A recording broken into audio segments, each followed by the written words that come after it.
Good morning. How are you this morning? It's a really wonderful day. It's really sunny, but when you go to shade, and it's really cool. Okay. It's like a typical California weather, so that's why a lot of people like Southern California.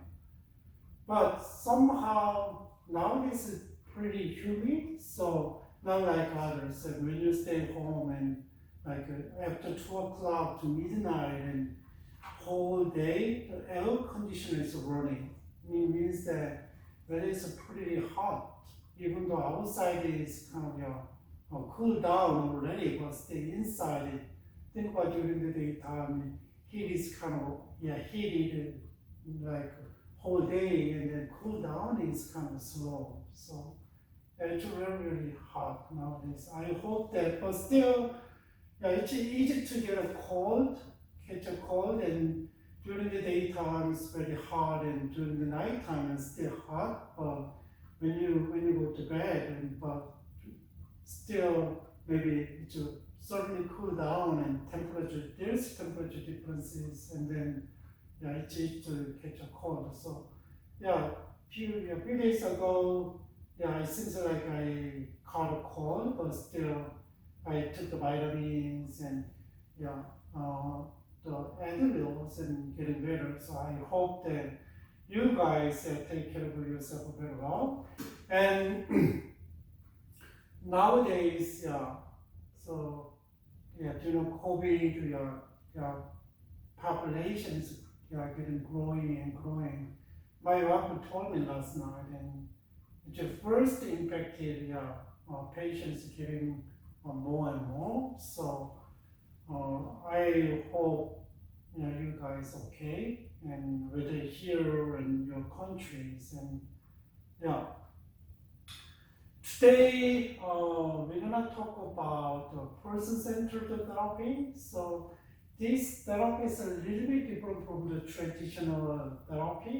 So we're gonna go over why it's different from the traditional therapy. So maybe at the end of the lectures, maybe you can see the difference. And then this is really popular, and then nowadays, and like 80s, and then still, we could use this therapy, but still, 40s and to 80s is we are pretty dominated and welcomed, and then gives a new perspective to therapies. So we can see who created these therapies, and based on the philosophies, right? And okay, first of all, what is a humanistic therapy? So from today, this week, and next week, and week after next week, I think the therapies people are doing is based on the humanistic therapy. So we're gonna see what is the basic assumption of the humanistic therapy. So we're gonna go over existential therapy and what is a gestaltist therapy. So it's based on the humanism. So how you think about nature of human beings. So today I'm gonna give you a quick kind of basic assumption of the humanistic therapies. And first of all, the humanistic therapies is a psychotherapies which is emphasize the importance of being your true self in order to lead the most fulfilling life. So try to help who you are, right? Try to help who you are. So try to help the client to find the true human being. It's not a partially, and it's a whole human being. Wow. So gives a lot of credit to the human being, and then human being has ability to fulfill something in their life and grow up to and find meaningless in their life, and that's the basic and it's another it's a really perspective is a human centered, and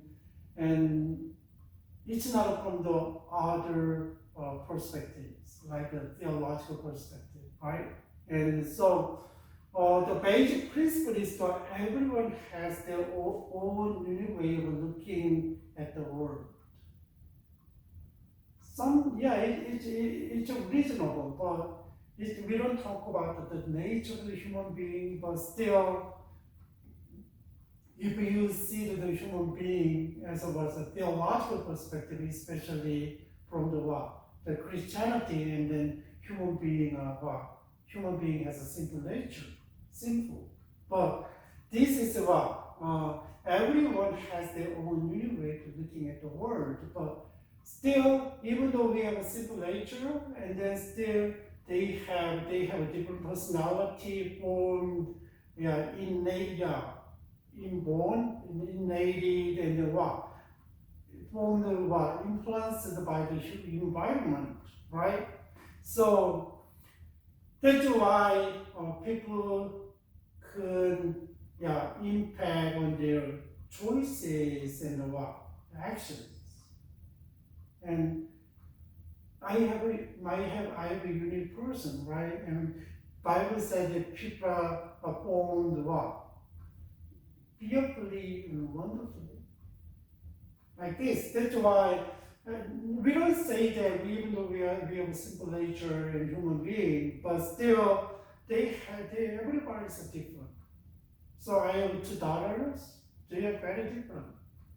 My wife, I are very different. Even though we are Christians, but their environment, growth environment is different, and then and our in nature is kind of different, right? One of the examples is that my wife is really has scientific mind. Maybe she trained in the way, but I'm not that kind of a science person. I'm more toward social science and humanity.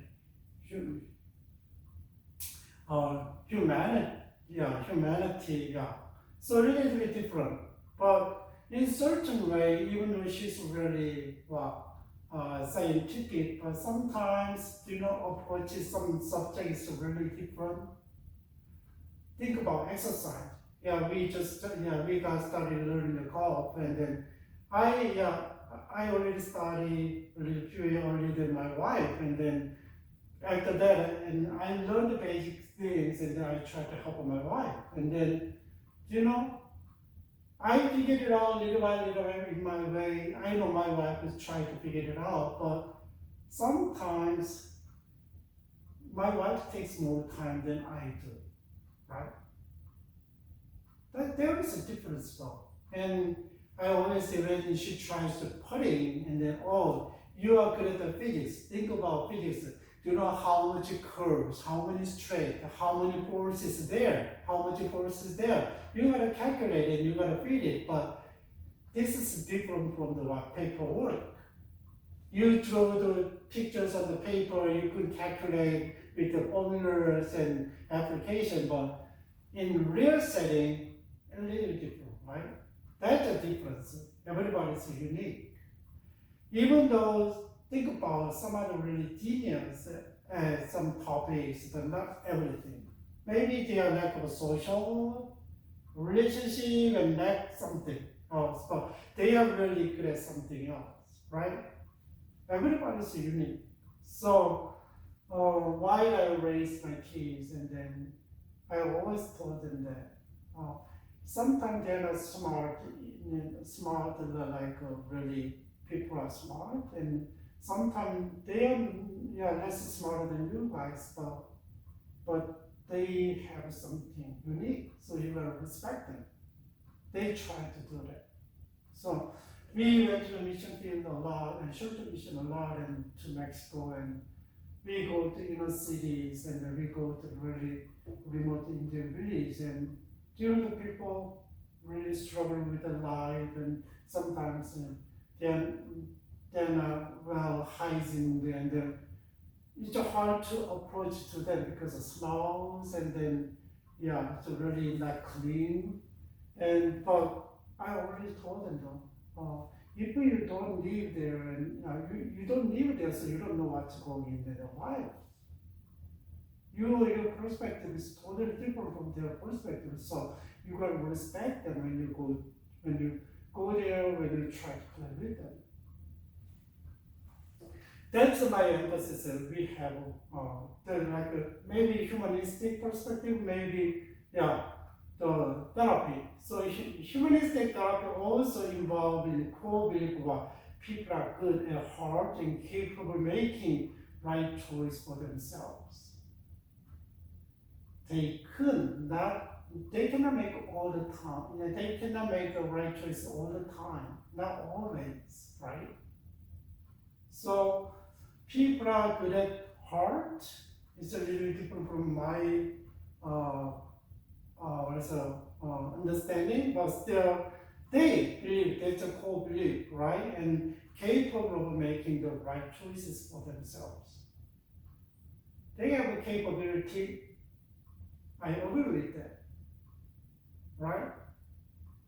That's a basic assumption, and when they try to implant psychological therapy, right? So there's a lot of different ways use this definition, this assumption in therapy. So we're gonna go over three. So one of them is a person-centered therapy today. So person-centered therapy is also known as what? Person-centered psychotherapy, person-centered counseling, and person-centered therapy, and Rogerian psychotherapy. So there's a different name, but always person-centered. But Rogerian is psychotherapy means that was Carl Roger made this therapy, right? So this is form of psychotherapy developed by the psychologist Carl Roger, right? In the early beginning of the 40s and then extending to the 80s, and almost that area still people are using this therapy, but it's really established over the last 40 years. And so person-centered therapy seeks to facilitate client self-actualization tendency. So they humanistic therapists believe that human has pursuing and motivate to fulfilling something for themselves. That's just self-actualization tendency human being has one. They don't not just sitting there, but they want to pursue something and they want to achieve something, right? That's why, and not they do this and that one, and they don't give the practical advice, and they must instead facilitate, help the client find their own way to get there. So they said inbuilt proclivity toward the growth and fulfilling. Right? So proclivity is tendency to choose or do something regularly. Right? So a human being has inborn has a proclivity, right? Inborn. And as a person that does therapy, that's a basic kind of understanding of a human being and about acceptance, about how therapists kind of what kind of attitude towards the client, right? In other words, unconditional positive regard, and not judgmental attitude. Sometimes kind of reject and don't agree, but whereas unconditional positive regard and accept as they are, and then accept why they are exploring themselves, right? And What is about the therapist congruency meaning the genuine attitude? Okay, are you really in the same boat with your client? Genuineness, right? Maybe sometimes not just for the work, maybe for business and for making living. I know that therapists sometimes they have to work without genuine heart. So we cannot be judgmental, but they like that way and they want to make a living in the way. But if they have kind of, they want to have a genuine heart, it's not for the person-centered therapy. They can use another therapy, right? What about empathetic understanding? It's kind of related to each other, empathy and acceptance and what? Genuineness. It's all put together. That's a characteristic of the person-centered therapy. Okay, let's look at some background of the theory and then how Carl and Roger think understanding of a human being and then what was his assumption in his mind. And then he is kind of influenced by Donald Sneed or the Arthur Holmes. They have a pretty understanding of the human being, whereas the psychology of personality with these pictures, and they suggested, right? And then according to these theories and all behavior is determined by the environment. Conscious self, especially they call the phenomenal field, mean that individual motivate to do something, and there is environmental influence on that, like behaviors, images, and thought, and papers, and object, or whatever, right? And they influence on the human being and the human being formed their own beings and the based on their own and values and attitude, and they behave like that means that, right? That's a thing, we call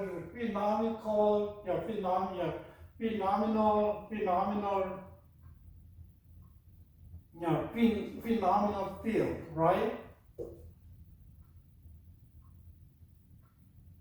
So let's see the proposition that Roger had.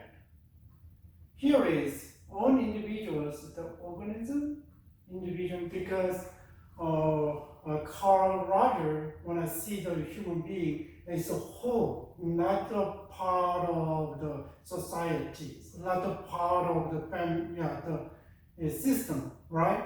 That's a whole being. That's why he is the organism. It's not cannot understand by just one aspect. It's a whole being. Just think about people have a different attitude about in different situations. How can you understand as a whole being, right? That's all individual means the organism, and it exists in the continually changing world of experience. That's a phenomenon field. Phenomenon field is not fixed. It's changing over and over. Think about 20 years ago and 10 years ago, right now, right? I look back my life and then recently, and just think about 25 years ago, I immigrated to United States. And at the time, there was no cell phones. There was no cell phones. 1996. And object is different, and social context is changing. People are changing nowadays. Think about maybe I'm the borderline and what is it? By the generation study, I'm like a Gen X or the Gen X and or the and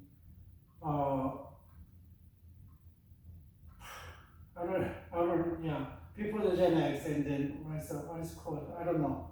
Yeah, sometimes I don't remember the word. And then and what's a Gen X and what's a Gen or millennials? And millennials are different from the what? And Gen Z.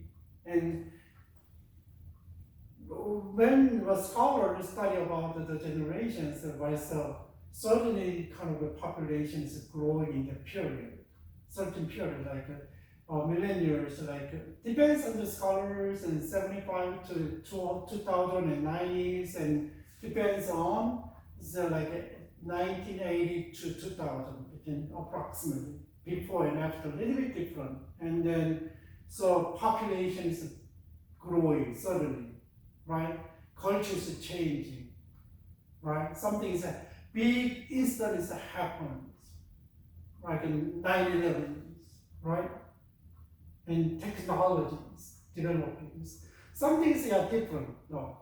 And Gen Z is different from nowadays, and they understand it different. I mean the social context keep changing and changing, but human being, organism are still there. And what about organism individual react to the field as an experience and perceived? Right? React to the field. Phenomenal field. They as experience and perceived.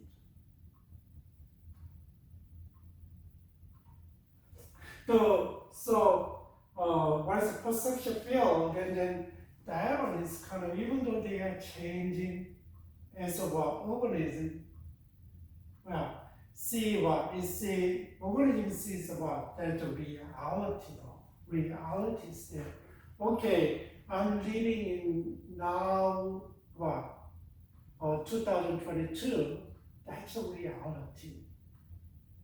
Look at the society. A lot of it happens, like gun violence and racial discrimination, and it's a lot of things happen. That's a reality though, right? Fine. And what about the organism react to organize to hold this phenomenon field? Each individual, even by your perception and experience, and then organize to hold, and then what? React to what? The phenomenon field. Okay, so you don't have anything, you have your own things, and then you behave, react to each situations. And portion of the total perception field gradually become differentiated as a self, right? Just as you're growing and still maybe outside with called objectives and objects, and everything is a kind of different from yours, because you building your own things. Sometimes you agree with it, sometimes you don't agree with it, right? That's why differentiate as the self. So as a result of interaction with the environment, particularly as a result of evaluative interaction with others, and structure of self is formed, right? Okay, maybe you interact with the world and during the high school and junior elementary and college, you develop your own things, right? Maybe while you guys stay home until high school, you got influenced a lot by your parents, right? You influenced a lot by your religious systems. But when you go to college and your intellectual mind is open, and then you can see different world and different people you never seen, and then exploring different things, and maybe you change,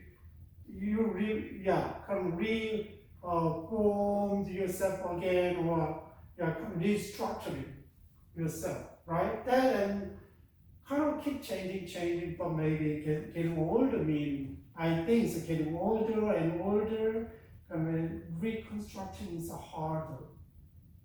Because kind of getting fixed, right? That's why people say the young generation, just think about new things coming and keep coming and coming, right? New things are coming up, keep coming up, but still those different generation, depends on the generation, they catch up, but older generation hard, for the older generation it's hard to catch up. So, structure the self and then organize and kind of fluid, kind of flexible, but consistent conceptual pattern of your perception of the characteristic and relationships in I or me together and with the value attached to this concept. And then you build up yourself and there's values attached, why you want to do it, why you have to do it, right? Some without value, you are not going to, in my opinion, there is no action. There is no, maybe it's people depends, nowadays there is no right and wrong. A lot of people, right? Relativism. If you feel good and just it's right for you. If it doesn't feel good for you and it's not right for you, like this. But anyway, Roger kind of believe that people kind of construct themselves and what self-structure and what the values attached, right? And then there's a characteristic, who I am is kind of a structure.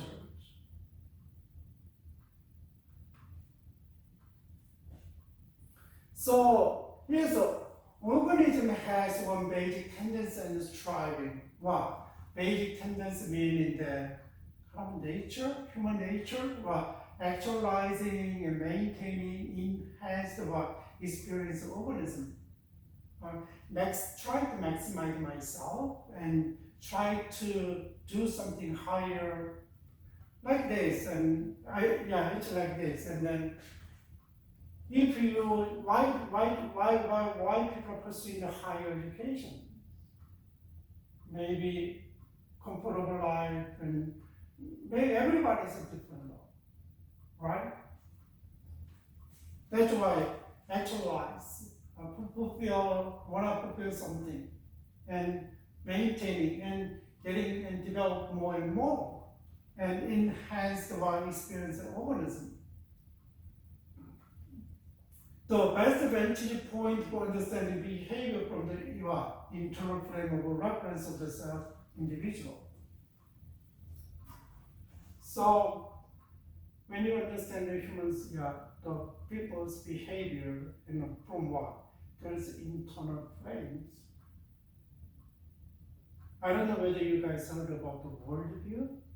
We cannot see, but learn from the society, learn from the family, learn from the and own study, environment and build up their own perspective on the world. We call the world. It's learned, right? Very, very comprehensive. It's the basis of how to see, how to judge, how to behave, how to do, right? Like this, Roger said that there is an internal frame of reference of the individuals. Already because there is a formed structure of the self. So behavior, basically the goal-directed attempt of the organism, individual to satisfy its need as experienced in the field as perceived. There kind of a goal-directed attempt, the organism is a basic kind of tendency, right, to satisfy themselves. Here is your basic needs and the human being. Abraham Maslow is he is kind of one of the humanistic psychologists, and then he said there is it's a simple version of the human needs, and there's a physiological and safety and loving and belonging and esteem and self-actualization need. The human beings, they don't live for the psychological, physiological need. So I was really surprised when I went to the short mission to the inner city in Mexico, and then I took the people to the rural area to help us, right? And then one night we sit together, we play a game, and then I want to really hear about them. So what do you want to do in the future? What do you want to become in the future? And I was really surprised because they are really struggling with their life, and then maybe I want to make a lot of money. Maybe, that's my answer. But they said, I want to be a doctor. I want to become a psychologist. I want to be a teacher. I want to be a chef. They have their own things in my mind. That's a basic tendency that human being also goal-directed attempt on the human beings. But just think about the phenomenal field, environment they are in. They barely make their living. If they don't work one day, it's hard to maintain their life. Or basic physiological need, eating and sheltering and clothing, right? That's a basic physiological need. And what about like sleep? That's a different. There was as a human being, was an instincts like sexual desires and then sleeping and that one is kind of a physiological need. What about safety? And I want to be secure. Okay, bodies and employment. I want to have a secure job. And what about then other resources? We want to be secure. That's another next level of the safety. The need. That's a safety need. And healthy and property and morality and families, and you want to have security, right? That is another level of needs. And then what about loving and belonging? People have this one and they have another one. It's not all about. Even though you have a lot of money and I have something like in this level, and I want to have a more close relationship with my friends and my families, and then I want to have more, not the intimate sexual relationship with that's a belonging and loving. And you want to belong to a certain group, and you want to be acknowledged, right? That is the love and belonging. You want to be loved more. That is he said that the third another safety is the higher need than the safety. And then what about esteem? Self-esteem. Self-esteem is how you think about yourself. And confidence. I can do it. Like a confidence. Not the inferiority to the complex, like Adrian said. You are competent and confidence.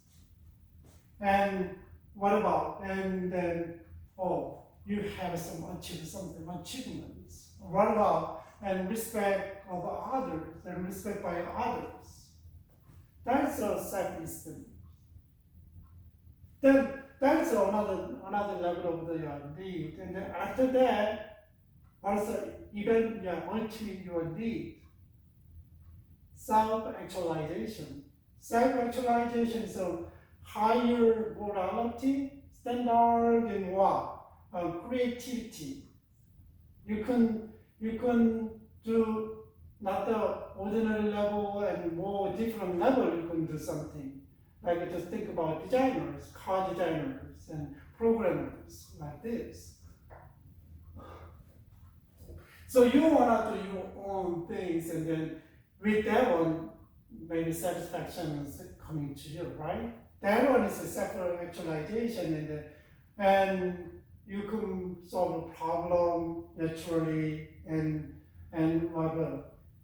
maybe more philanthropic, so less prejudice and stereotypes, and then acceptance of the fact, and even though you failed, and then because of that one is positive, that one is. That's as one also is like there is a people's basic need, but people want to keep pursuing all the way, by the level of the needs.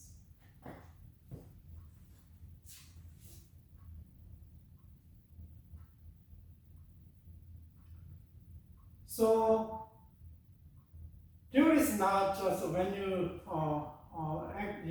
when you pursue, while you are pursuing your goals, and it's not just photo mechanical. So always emotions attached to companies, and and generally and emotions facilitate what the kind of emotion related perceived significance of a behavior or maintenance or enhancement of individuals.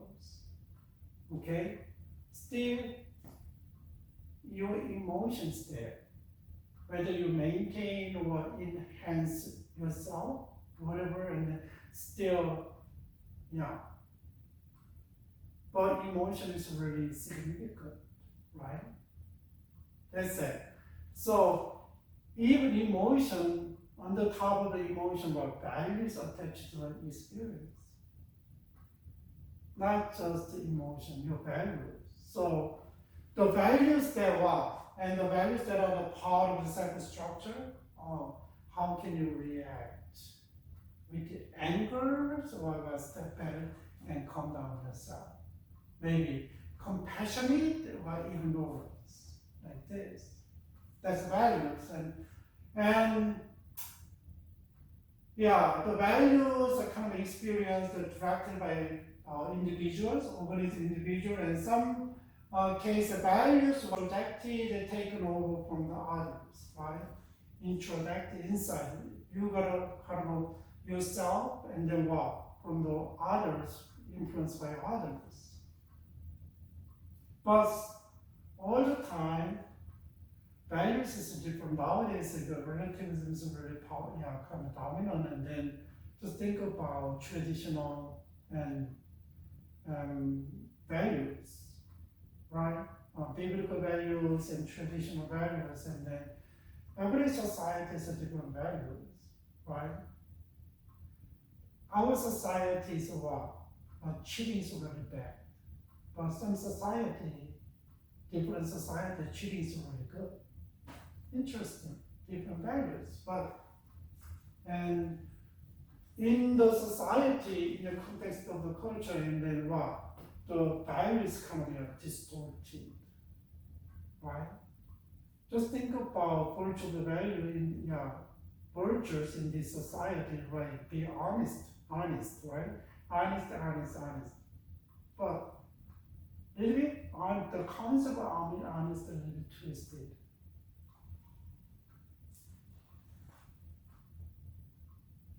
When they experience, right? That's a little bit more, and then also experience occurs in the life of individuals and sometimes symbolize and mean that take it and keep it and perceive and organize in some relation to yourself. Which one's good, which one's bad.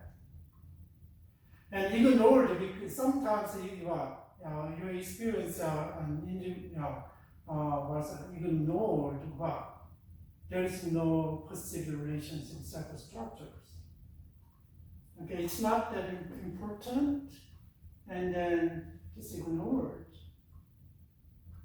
What about denied symbolization or given distorted symbolizations? Denied or distorted because experiences are inconsistent with the structure of the self. Still there, but denied or distorted because it's different. It's different from yourself, right? It's different from self. That's why. So most of the way of behaving that adopted by individuals are what? Those are consistent with the concept of self. If you have your own image of self and it just exactly the same, and then you adopt it, and you don't, your self-image, the structure of self is different, you don't adopt it.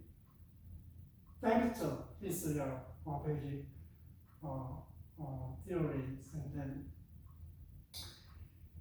some instances behavior may be brought about by one's individual experience and need, which will not be symbolized. I mean, even though being congruent means that it's not consistent, but still there, and then something bring up. Right? Sometimes, so such behavior may be inconsistent with the structure of itself, but behavior not owned by the individual still there, right? It's not yours yet. Own. It's not a characteristic of the yourself. Mean that just think about who you are, and people see that you maybe Tom is they describe like this. Generally, a lot of people agree that that's a characteristic of the person. Tom,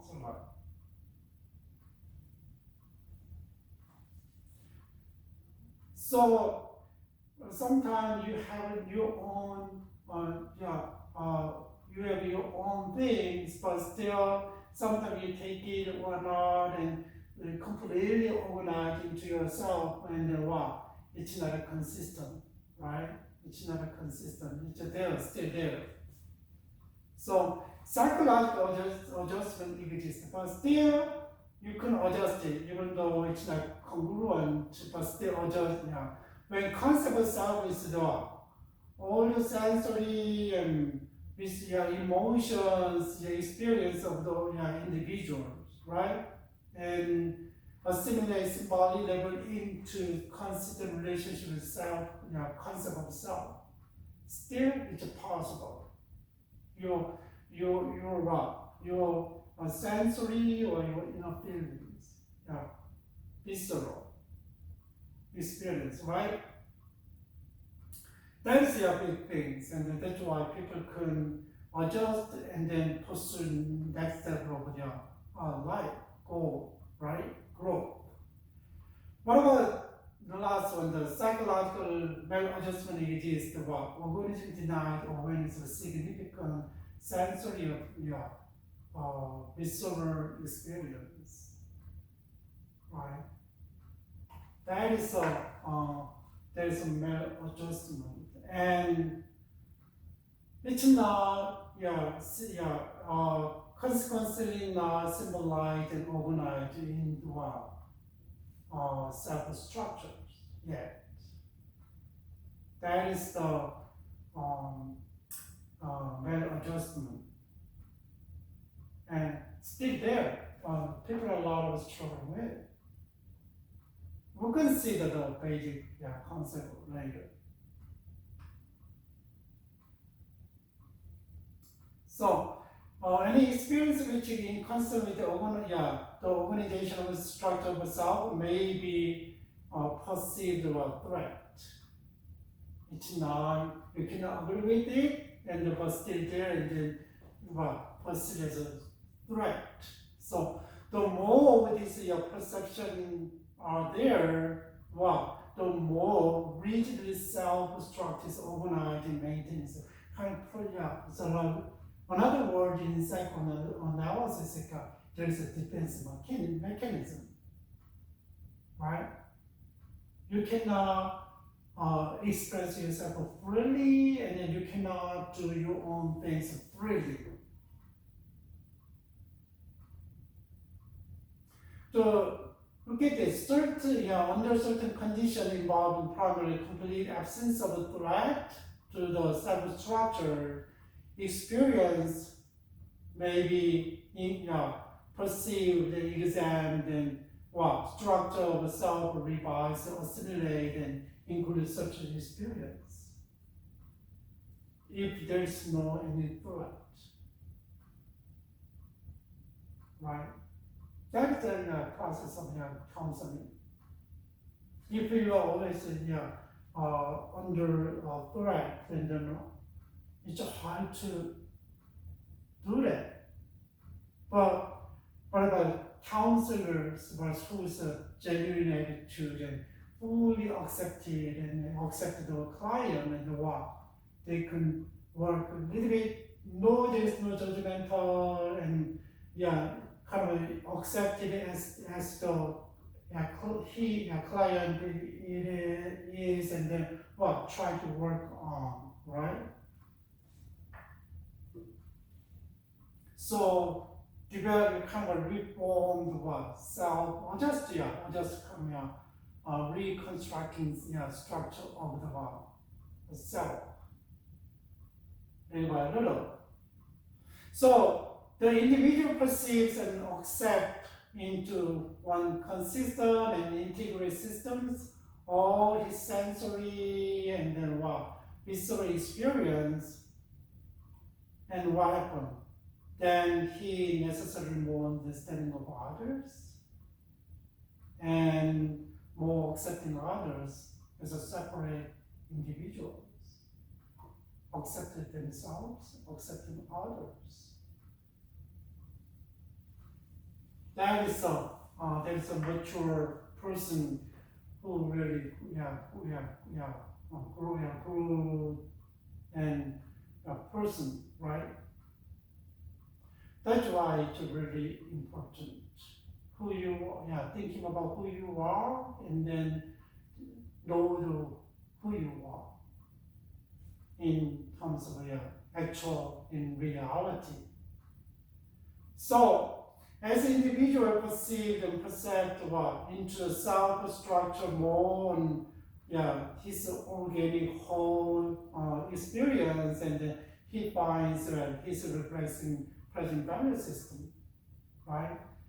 His present value system is it's okay, like a line, once in a while, certain white lines, okay, but if you change it to, and do construct of self, and even though white line is not good, like this, changing the value system based on the extensively on introduction insight into have been distorted, symbolized, right? And that is sometimes a long process. Think about changing yourself. Think about your value system, and then you build up your behavior, and you build up your confidence. Take time. It takes time. That is a basic theory. So, that Rogers has in his mind, and then developed the therapeutic therapies. Here is a kind of a preview, it's kind of a review of the human his theory, and then how Roger So the human nature, Roger viewed human nature as basically good, because good at right, like humanistic. And he believed that if given the appropriate environment of acceptance, warmth, and empathy, that's a characteristic of the person-centered therapy, the individual would move towards self-actualization. It's how much can mature and achieve their own purpose of life and what. It's not for themselves, sometimes for humanity, right? And self-actualization is a motivation that makes individual move toward growth, mature, right? Finding meaning of life and the purpose of life, like that. That's just, it's not selfish and self-centered. Console himself and console others. Building of the better humanity. That is humanism. Not for very selfish and self-centered society, lifestyle.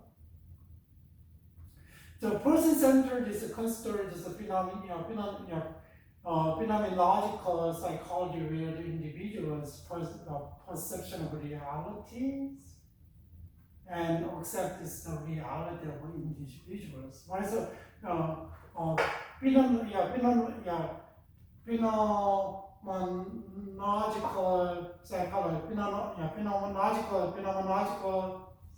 phenomenological psychology in the world. And it's a psychological study of the subject, like a subjective experience, study about what you experience. And approach to psychological subject matter that attempt to explain experience from the point of view of the subject through the analysis of the written or spoken word. There is a little bit different, influenced by the phenomenology philosophy, right? Study of the phenomenon and kind of structure of consciousness, how you experience, right? And analyze. That is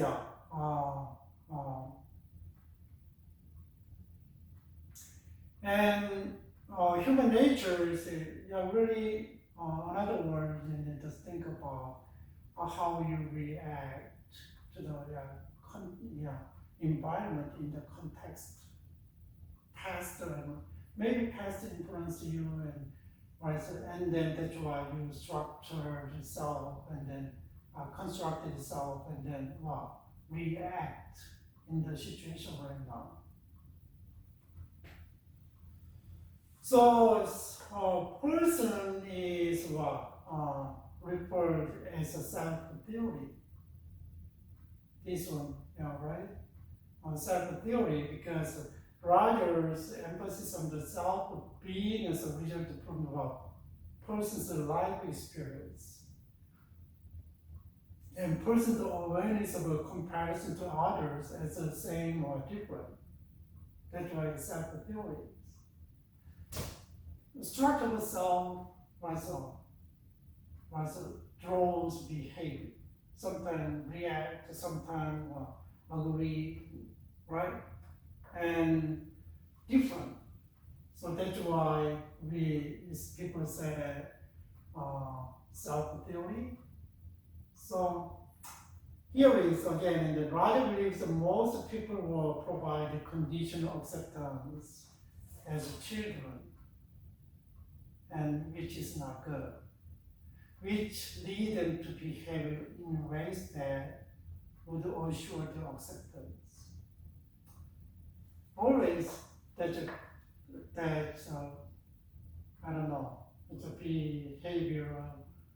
behaviorism, so reinforce and positive reinforcement, right? And conditional, when you raise the kids and then, okay, if you do this one, I'm gonna buy this one, I'm gonna give money like this. and I try to not do that because I learned psychology at the time, and then it's not healthy for children. So I try to help them, my kids to be independent and be responsible for their work, but it doesn't work all the time, right? So he said that's the kind of people are struggling with struggling with who they are, and then because they don't have what sound and healthy structure of the self, right? Understanding of self, and then just acceptance and individuals and acceptance, and then and empathy and genuineness make a difference for like it is. And individual often behave in ways that are incongruent with the real self, right? The greater the incongruence between real self and ideal self, and the greater isolated and maladjusted the persons became bigger problem. That's we have to understand his personality theory, right? And then we can see what it means, and then that's a basic understanding, right? And he talked about the basic human condition that raised in not everybody. That's a basic ideas. Here is a personality theory, and then there is a three components is there. There's a self-worth, and then self-image, and ideal self. This is the self-worth is if you like self-esteem, and if you have a higher self-esteem, and then you have confidence and positive feeling about yourself, right? If you don't have your low self-esteem, even though you guys are talented and you are really good, but still, I cannot do it. I'm not that kind of person. You don't accept the other side of yourself because your inferiority kind of influences dominantly to yourself. And also, if you have self-esteem, you get self-worth, and then face challenges in life, you don't want to escape those challenges. You gotta try to overcome the challenges, and then you gotta go to another level,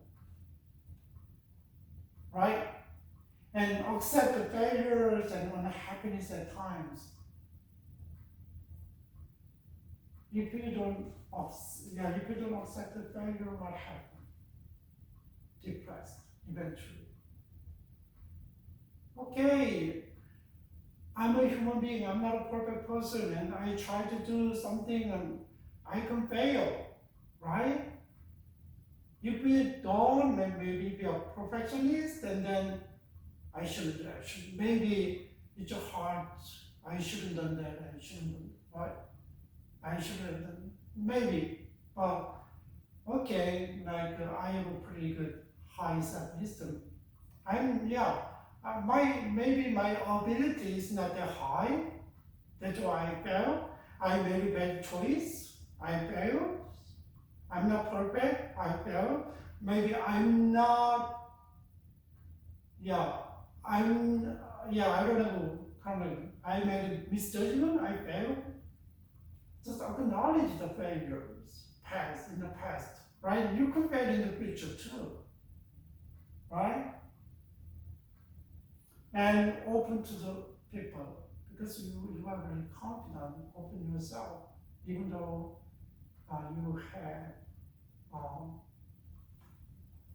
weaknesses, and then they're not sharing about weaknesses, but they are very confident in life, and that's why we need to open. That is self-worth, it's a high self-esteem who have. But self-image is the way that you perceive ourselves, how you think, feel, look, act, right? That's actually how you are doing, how you think, why, how do you feel, why, how do you look, how do you behave, like this. You are doing something in the present as a human being, right? So one experience can shape your own self-image through this process, and you shape your images, kind of constructing yourself, right? That is a self-image, and then who I am, self-image. What about the ideal self? Ideal self is a person who would like to be, you hope, you want to be. But the ideal image, we have a lot, it is ideal image we have of ourselves. There is three components: self-worth and self-image and ideal self, right? And a lot of people, they have their own ideal, right? Sometimes people hear this, and then congruence is a term used by Carl Rogers to describe person's self-image is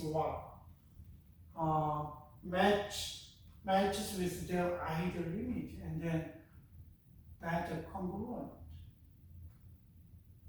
I behave like this, and because my ideal is there is no hypocritic behavior, right?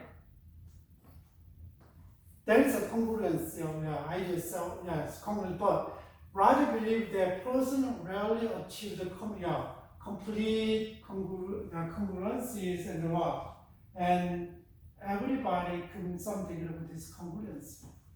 It means that there's no perfect person. Nobody can match their ideal self with the self-images. So what kind of self-image do you have right now? And then what's your ideal images? And there is your self-worth is really formed by both directions. And incongruence means that, look at this, self-worth and self-images and ideal self is kind of working together, and then see who you are. That's a healthy mentality, congruence. But there is kind of separated. There is no any overlap. Your self-image is different from your ideal images. But your self-image is not separate from your self-worth. Right? So, Rogers' premises is that all people have an innate drive to grow. Innate, it's inborn. It's not educated. And it's not learned. What drive grow and develop, reach their full potential.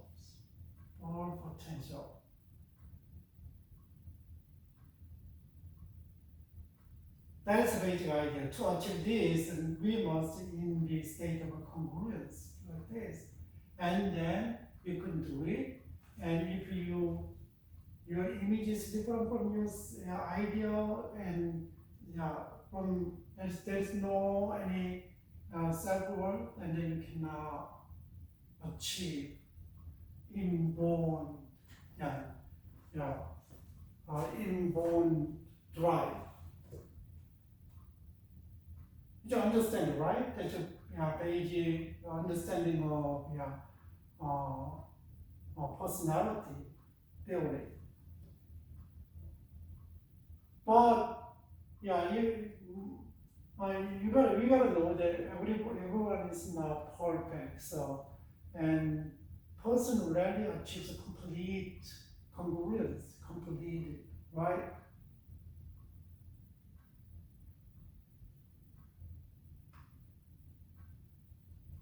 Here is what is the role of counselor in with this method. And the counselor set the environment where a client is safe to explore any aspect of their life, right?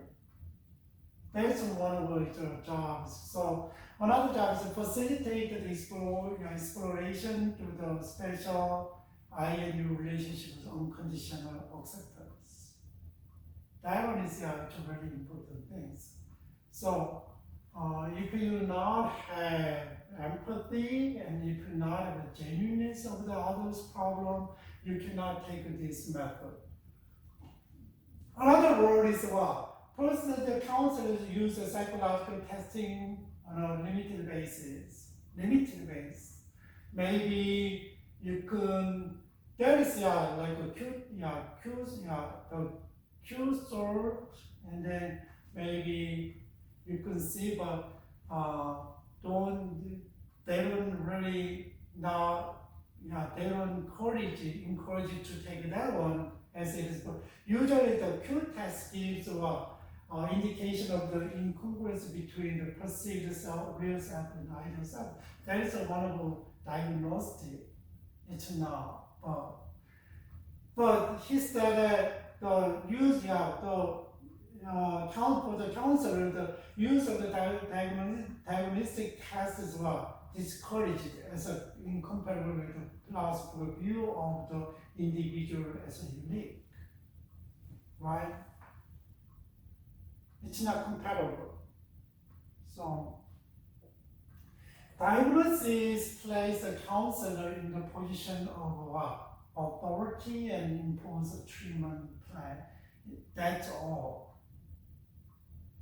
Right? It's not a kind of category.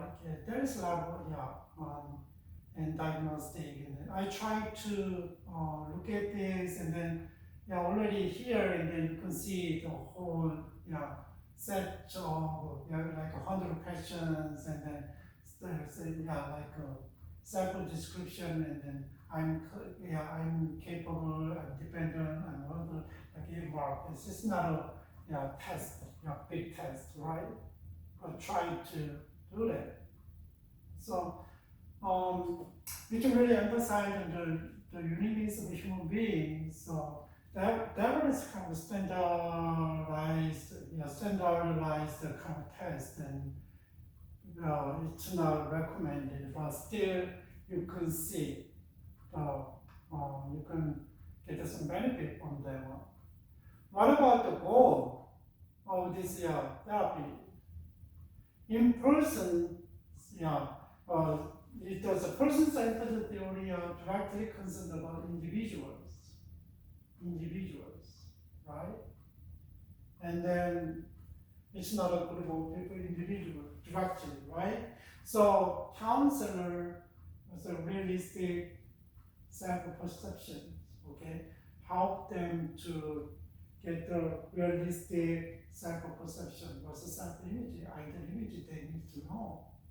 And what about greater confidence and self-directions? Right? So develop self-worth, right?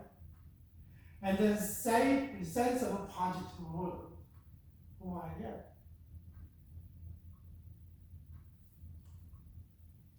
Greater maturity, social skills, and adaptive behavior, right?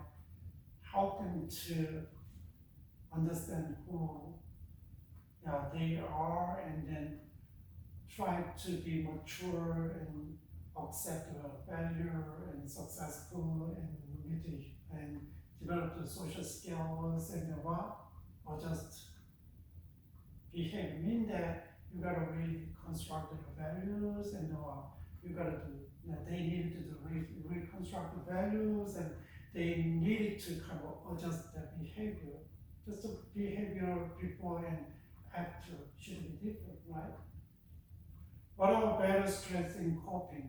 So it's a lot of stress, and then it's not about mentally ill, depression, it's not like that. And then that one is really, adjustment is not a psychotic and psychological problem. They don't use the word, right? And more fully functioning in all aspects of their lives. As a student, as your employee, as workers, and as a daughter and sons, and there's a lot of relationships, social relationships, right? With friends. That is the goal.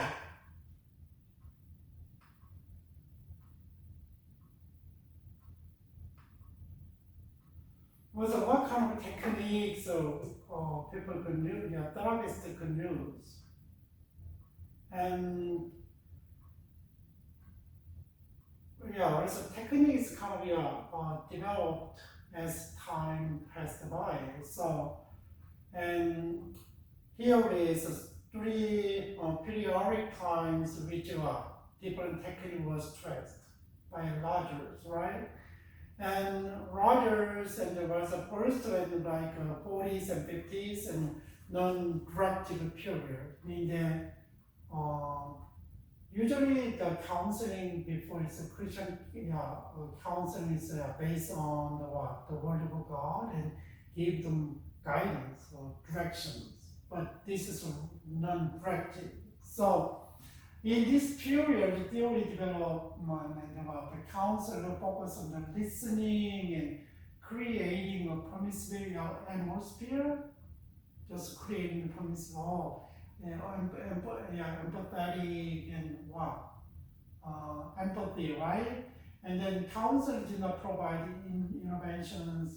Oh, you gotta do, no any assignment, homework assignment, but communicate acceptance and clarification. So I don't know whether you guys heard of it, but sometime for me, and sometime I would like to just vent out and then just try to listen. And then a lot of people, they want to vent out and they don't know what to do and why they are venting out, and they figure it out one by one. They need to what to do. That's the non-directive. They don't like just you gotta do this, you gotta do this because of this, and then they don't like it. Just listening, non-directive, right? No intervention. That one is like 40s, 50s. What about the 50s and then around the 50s and 57? This one reflective period, little bit different period. During this time, and the council emphasized being what? Non-judgmental of the client, while responding to the client feeling and reflecting the affect accurately. Kind of supporting mood, not the judgmental. Meaning that sometimes, and when you feel and you try to find the kind of because of you, because of it, and that feel like was a client feels like it's judgmental, right? And just and try to be reflect their wording and with emphasis and affection, accurate. That's really important to know. And I know a lot of people. I talk, and sometimes I don't know what to do, and then they want to give some. They want to give. They want to give out the solution all the time. You got to do this one, this one. Sometimes I do a lot because you did this one. Maybe I talk to my daughters in a way, but still, sometimes I try to understand them. just listening, intentionally. What about the experiential period, like 57 to 80s, a little bit change. This period, and then they developed the EWG, like that's a little different wording, and empathy and warmth and genuineness, right? Non-judgmental, that is a different wording. And here is, empathy is like, what is empathy? When you hear the client, you can feel in a client perspective. That's empathy. You can feel the same things. So, the ability of a counselor to understand the emotion of a client and correctly, right? That's the communicate this understanding. That's empathy. Empathy, and then what is a client talking about something, but you don't feel anything, and then that's why give them answer, give them solution. So you gotta, or maybe the counselor need to read the client, right? And what about warm? Is a refer to acceptance and positive regard, unjudgmental, unconditional, positive regard in person-centered counseling. So there's a unconditional positive regard and genuineness and warmth is no. That is same wording. No, genuine is a little bit different, right? And warmth is the ability to counsel to convey the unconditional acceptance of the client and your personhood.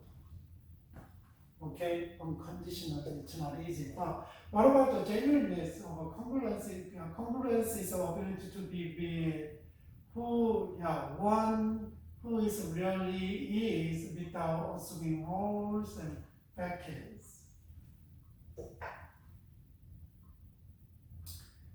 But it's not easy to, right?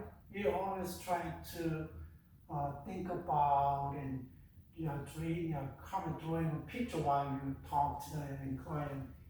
That's why we do training. Instantly coming out something, and maybe sometimes more hopeful, right? I had a big mistake though. I don't mean that, and I was listening, and then he was really serious and then about what happened, but my mind is not there. I cannot feel with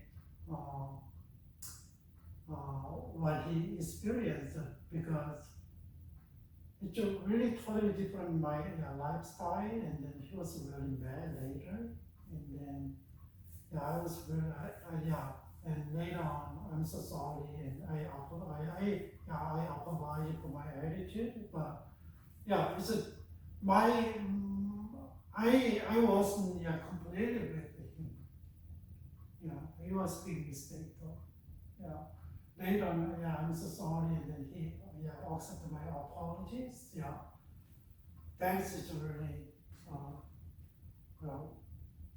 was a big experience for me. So even though I have genuineness and what is it, empathy, sometimes there is no warmth, and there's some miscommunication, and it's not easy.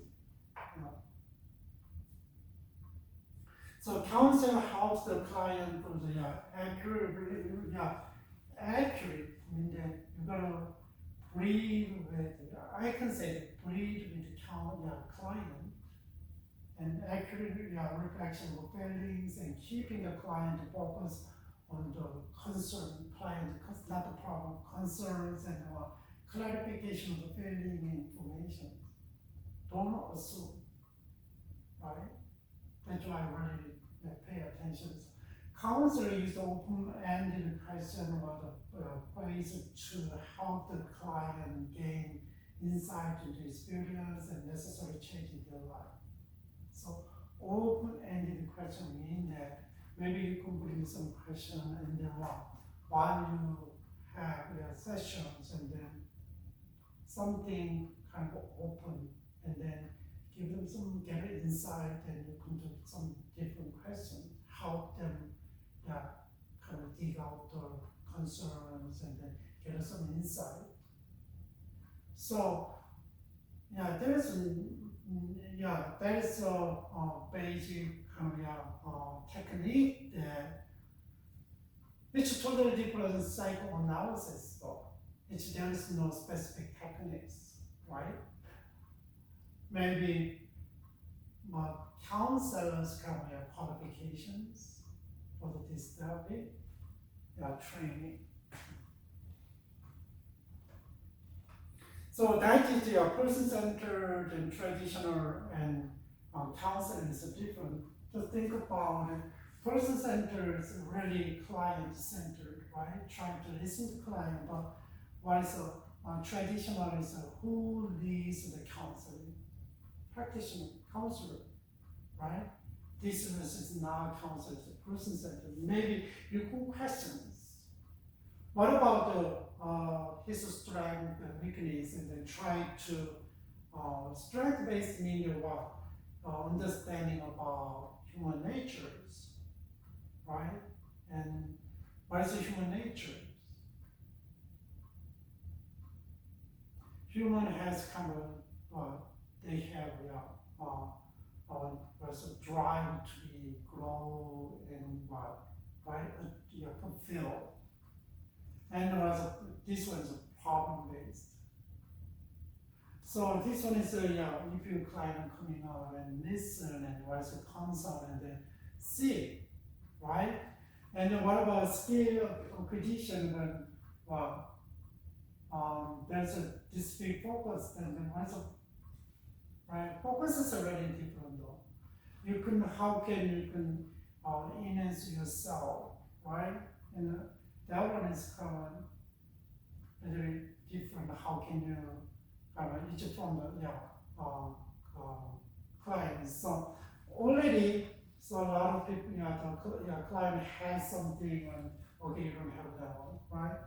Collaboration, right?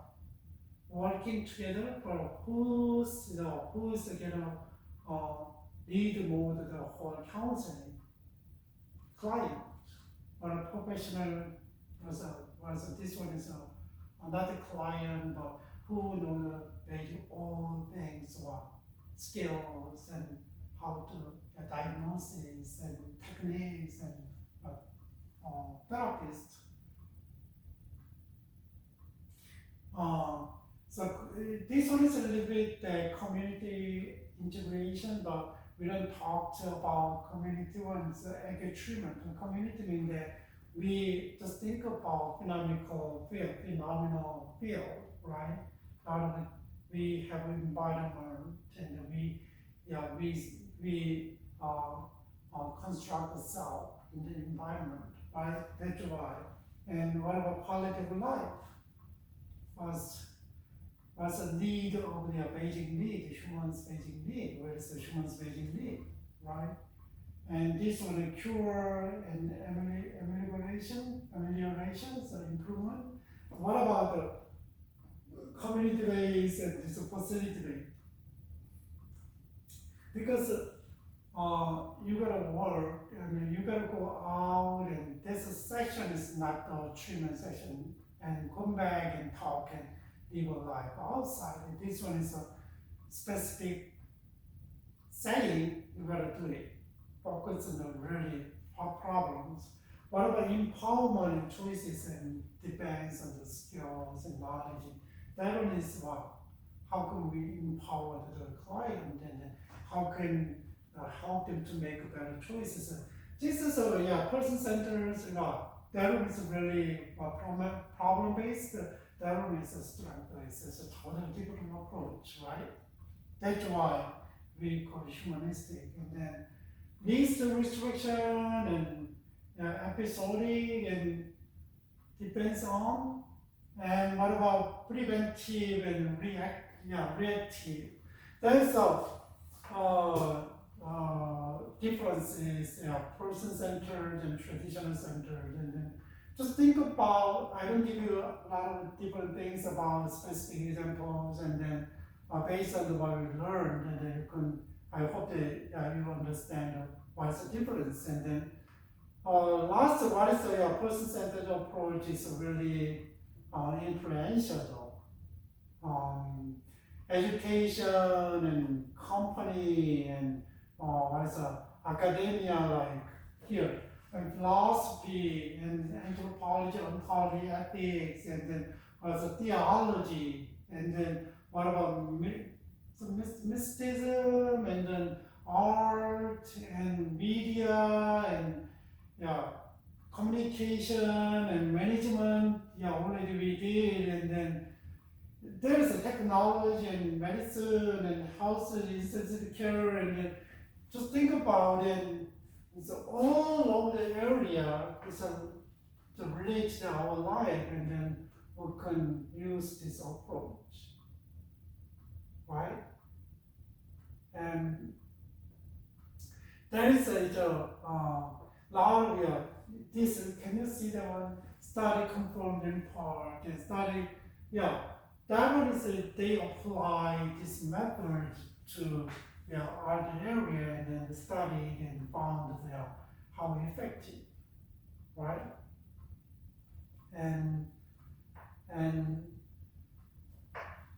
so this is really influential. Just think about the customer service, right? How without customer service you cannot do business. And that's why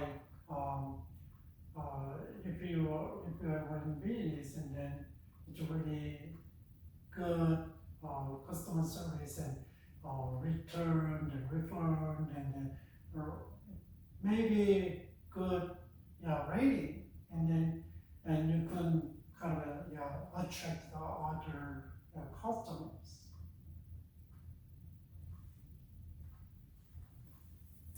So,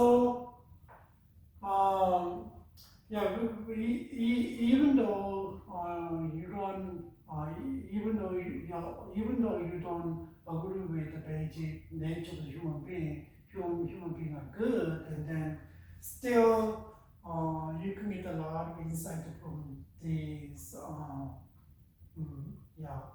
approach, theory and approach, and then just think about it.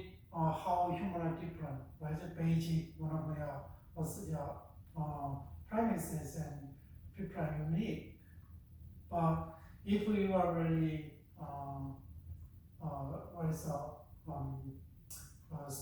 conservative and serious Christian, then the nature of the human being is a little bit different. But still, after that, God created human being, and then they needed Jesus Christ to solve the wants of the basic relationship with God, and after that, and human has still, we have a lot of overlapping things, even though we don't agree with the basic premise, right, and principle, and because that's why, and it's really powerful, and this approach to different areas. So I hope that just think about if you are in business, and if you are in education, and maybe education, if you are in therapy and whatever, and then just think about how can we help others. That depends on you, but still they need to find exploring themselves, and then and make their life congruent and ideal self and self-image, and gives what self-worth, and the whole picture is congruent, that kind of and put together, and then was a healthier and then what powerful life they could make, right? Yeah, that is the what we are humanistic therapy, so person-centered. Maybe next week we learn another one, so maybe existential therapy. It's similar to this one, but a little bit different, right? Therapy is a little different. So we're gonna learn about next week. So I hope that it's really helpful, but you're gonna remember the basic techniques and then understanding of people. So maybe you could use it. Okay, you guys have a great week, and if you are in US or in our country, and God bless you abundantly, right? See you next week. Bye.